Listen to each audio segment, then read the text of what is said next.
Hello everyone, myself Namita Arya और स्वागत है आपको इस यूट्यूब चैनल में। मैं बिजनेस कंसल्टेंट हूँ और आज मैं एक स्टोरी शेयर करने के लिए, बहुत ही अच्छी स्टोरी है।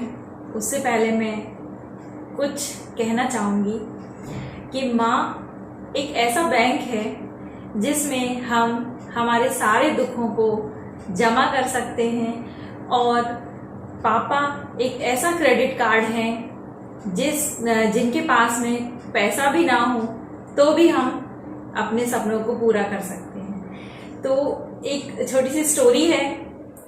एक सज्जन व्यक्ति थे, उनको कोविड हो गया था और वो भर्ती थे हॉस्पिटल में, और वो बहुत परेशान थे कि कब मेरी नेगेटिव रिपोर्ट आएगी और कब मैं वापस घर जाऊंगा। बहुत ही परेशान थे वो। रोज उनका जो है टेस्ट होता था, लेकिन उनकी रिपोर्ट जो है नेगेटिव नहीं आ रही थी। बहुत परेशान थे। एक छोटे से कमरे में आइसोलेटेड थे।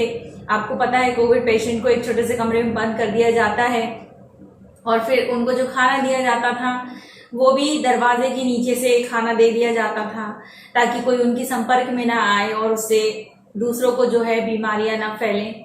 तो वो बहुत ही परेशान थे। वो बस इस इंतजार में थे कि मेरी जो है रिपोर्ट नेगेटिव आ जाए।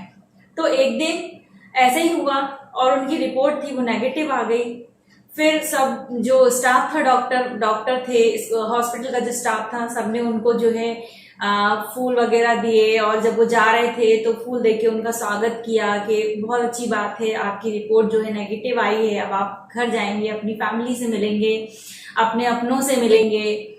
फिर गाड़ी में जब बैठे तब भी उनको बहुत सारे फूल दिए गए। फिर जब वो घर पहुंचे तो घर में उनकी वाइफ और उनका जो बेटा था वो खड़े हुए थे दरवाजे पे उनके स्वागत के लिए। उन्होंने उनको बहुत सारे फूल देके वेलकम किया। पापा कहते हैं, बच्चे कहते हैं कि पापा आ गए, पापा आ गए, और उनकी वाइफ भी बहुत खुश थी। तो इस तरह से, लेकिन वो बहुत परेशान थे। उनको सब लोग जो है इतना वेलकम कर रहे थे और इतना उनको मतलब उत्साह दे रहे थे कि आपने कोरोना को हराकर आप वापस आए हैं हॉस्पिटल से, लेकिन वो बहुत परेशान थे। वो बस चले जा रहे थे। पता नहीं क्यों उनके अंदर कुछ चल रहा था, उनके दिमाग में ऐसी कोई बात जो उनको खटक रही थी। तो वो सीधे बस चले जा रहे थे, वो किसी से नहीं मिले, और वो बस एक जाते हुए घर में गए और एक जो छोटा सा कमरा था वहां गए जहां पर उनकी माँ रहती थी। उस कमरे में कोई नहीं आता था, बरसों से कोई नहीं आया था, ना कोई उनसे मिलता था, ना कोई जाता था, ना बात करता था।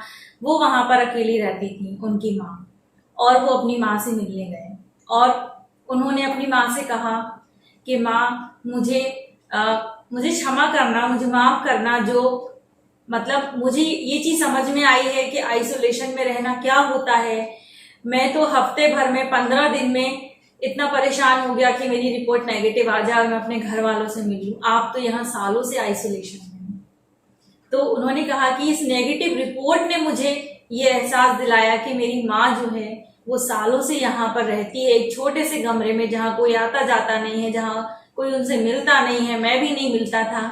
तो समझ में आया कि क्या अहमियत है माँ की। तो उन्होंने उन सज्जन व्यक्ति ने कहा कि माँ मुझे इस बात के लिए माफ करना जो मैंने आपके साथ किया। अब आप हमारे साथ ही रहोगी, हम जैसे रहते हैं वैसे ही रहोगी हमारे साथ में। उठने बैठने हर चीज में आप हमारे साथ शामिल रहोगी। बहुत छोटी सी कहानी है, लेकिन हमें कुछ सिखाती है। हमें सिखाती है कि हमारे साथ जो अपने हैं, क्योंकि इस जीवन के सफर में हमारे अपने हमसे बिछड़ जाते हैं, तो हमें ये स्टोरी सिखाती है कि हमें जो भी समय मिला है, ईश्वर ने हमें जो भी समय दिया है इस धरती पे, हम हमारे अपनों के साथ में उसको हंसी खुशी रहकर गुजार लें।